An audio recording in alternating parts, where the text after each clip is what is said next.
Hi guys, welcome to the channel. In today's video, I'm going to show you how you can reopen Snapchat already viewed. Before getting into this video, must subscribe to our YouTube channel and click on the bell icon.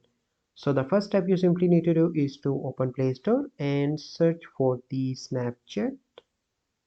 Okay, and then you need to open Snapchat, and here let me come into the section and click on tab. So here you can see that. So the first step, you simply need to take a screenshot that you can see this picture again, and the other method is to turn off your internet connection and then you can view that again.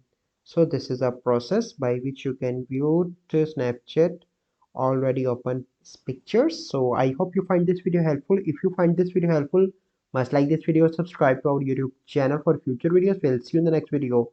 Thank you. Have a good day.